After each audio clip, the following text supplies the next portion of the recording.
And for you, Dana, right, we know your history with the sport of boxing. We know that you've looked at getting into it for a long time now. To finally be here on the cusp of your first event of Zuffa Boxing, how does this mean to you personally? How much does it mean to you personally to do this? Yeah, so, you know, me, this building, and the building next door, none of this would exist without boxing. And, you know, I talked about it for a long time. Here we are, and, you know, just everything in life is about timing.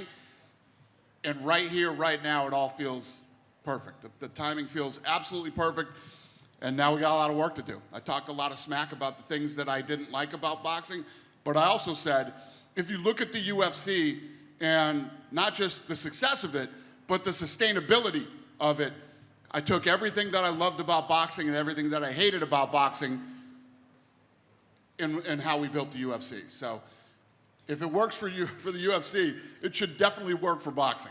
Is that what you hope to achieve here, right? Where you can come in here, people sort of are calling it a league. I don't know if it's necessarily a league, but are you hoping that you can make boxing more sustainable and more consistent over time? Is that the goal? Listen, look at it this way.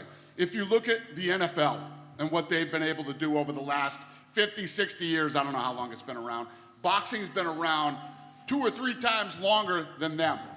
So if boxing was built like a business, imagine where it would be today.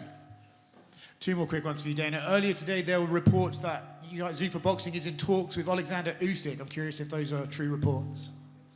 The reports are that what? You guys are talking with Oleksandr Usyk about We're talking to everybody that we think are the most talented people in the world or have the potential to be the most talented people in the world. Cool. And then lastly, I saw you reply to Maurizio Suleiman. I think he commented on a Boxing Social post.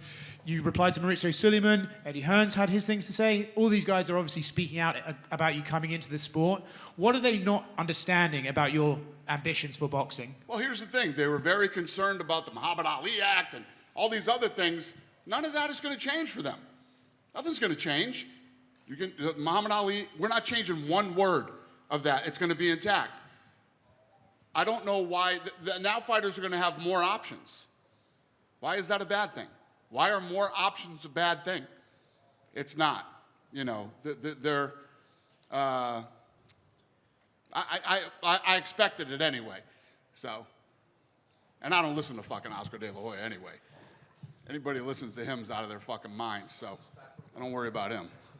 One last one for Dana, the last one I have on the Ali Act or the Ali Renewal Act. Earlier today, advanced to a committee, so I guess how soon do you expect that to go through before the president kind of signs it into law? Do I expect it to go through? I guess how quickly? Well, today was a great day for it. I don't know if you saw, but the vote was incredible. I think it was like 30 to 4 or something. Yeah, like that. yeah, looking good. A question for Dana. You guys announced the signing of Jaya Patel. A lot of fans were excited about that. He said that he's excited. He wants to unify the titles. So just people were questioning how that was going to work, just given your guys' stance on unifying titles. Yeah, I mean, all of this is sort of a work in progress.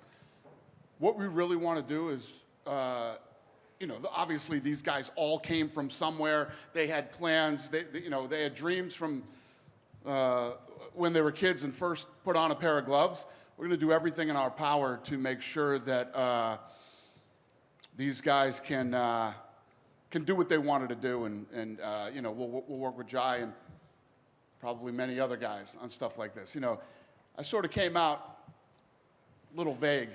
I don't like to let everybody know what we're doing until we do it, and you know, like I said, this is all a work in progress, and yeah, you'll see. This question for Dana White. Zuffa Boxing, you got your first big card on Friday. Where's Zuffa Boxing in 1 year? In 1 year? Yeah, I mean, we're gonna, in 1 year, you'll see the difference in the, we have a whole new production team coming in. So when we did the Canelo Crawford fight, you know, the UFC team did that. We're building a whole new team as far as production goes. Again, that will all be a work in progress over the next year. We'll start signing more talent.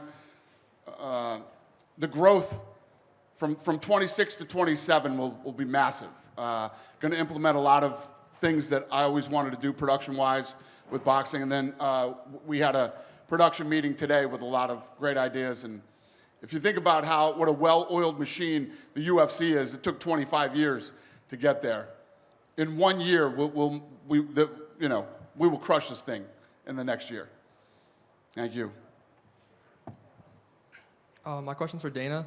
Joaquin Buckley recently said if Zuffa wants to create stars, they're going to have to use their UFC fighters in order to do so.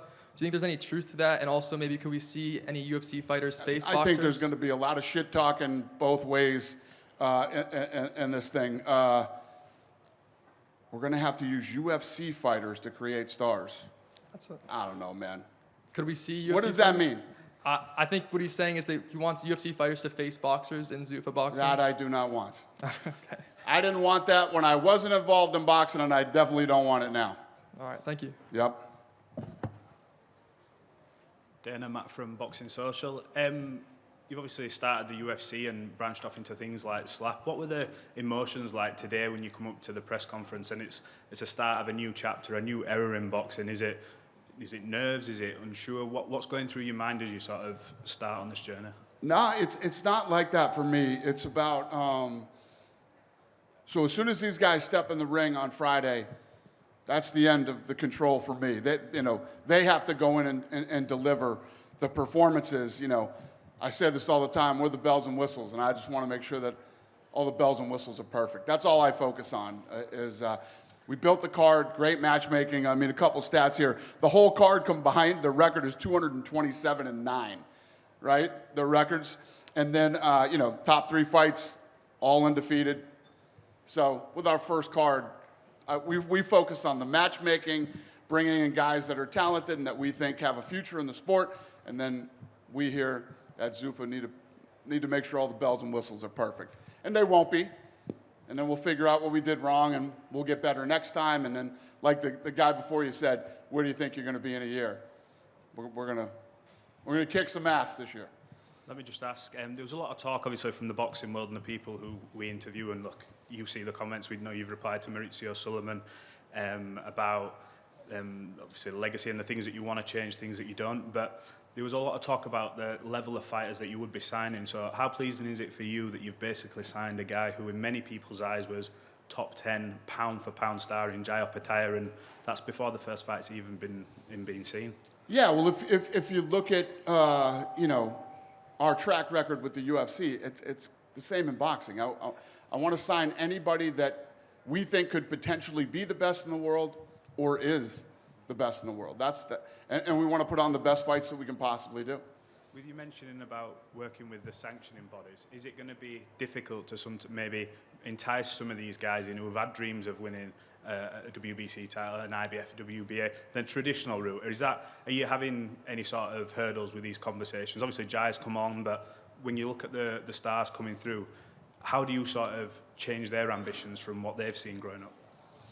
What's the question? Do you know, for instance, a boxer, a Dalton Smith, his dream was to win a WBC world title. You're now trying to sign fighters, sign these big names to come through. How do you convince them to come across and come down a road that's a bit different? Obviously, Zuffa belt getting involved. How do you convince them to come across? I don't know. I don't know the answers to these questions yet. We'll see how this all plays out over the next year, but I always just put my head down, we do what we do, and we just keep grinding until, I don't know, we'll see where we end up and how this all plays out. I don't know. I'll let our work over the next year speak for itself. Thank you. Yeah. Just another one for you, kind of going off that, and you may not have a perfect answer either, but talking to a lot of the other fighters on this card at the media day earlier, a lot of them said they'd love to fight like 4 to 6 times this year. I'm sure a lot of you guys up there would probably say the same. What is a manageable roster size, given the ambitions of all these guys wanting to compete that often and trying to build up the names you already have signed? There's nothing that I like to hear more than guys want to fight multiple times a year. It's one of my big problems with boxing is they'll come in and they'll put on a fight and they'll come back for another year. So in our style and the way that we build the businesses, the more active you are, the more money you make. The more active you are, more people know who you are, more people are interested in you seeing you fight, and the faster you climb up the ladder and possibly fight for a world title. So I love it. As far as roster size, we have a number of fights that we're going to do this year, but if everybody's that ambitious and wants to fight, then we'll do more fights. I love fights, so as many times as we can fight a year, I'm in. Who knows? Maybe by the end of this year, we're doing as many fights in boxing as we are in UFC. Then it's a perfect weekend. We either go Friday or Sunday with boxing, and UFC's on Saturday. And just last, Dana, just your final message to everyone on the card of what you expect them to deliver in this first event. We match made this card the way that we did because we believe, obviously with our first card, that from top to bottom, these are the kids that are going to put on an absolute display of what the sport of boxing looks like, how fun it can be, and that it's great for television. So I don't need to tell these guys anything. This is what they do.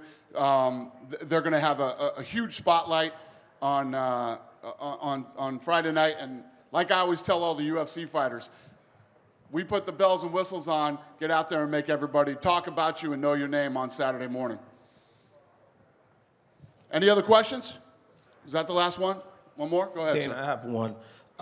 2 years ago, Showtime, which is owned by Paramount, got out of both MMA and boxing. Less than 2 years ago, 2 years later, they get back into boxing and MMA with you. Does that say about you as a businessman? I don't, yeah. Listen, I don't know if you did this on purpose to make me shit on Showtime. I was never a big fan, and I never really got along with those guys. But yeah, it's a good question. Yes, the guys who got out of boxing with Showtime are now in boxing with us, and obviously it means a lot to me, and I appreciate the fact that they're betting on me and my team And in a to big pull this way. off. In a big way. Yeah. Yes, sir. I agree. Anybody else? No? All right, we'll rip this stuff out of here, and I'll give you guys some face-offs. Thanks for coming.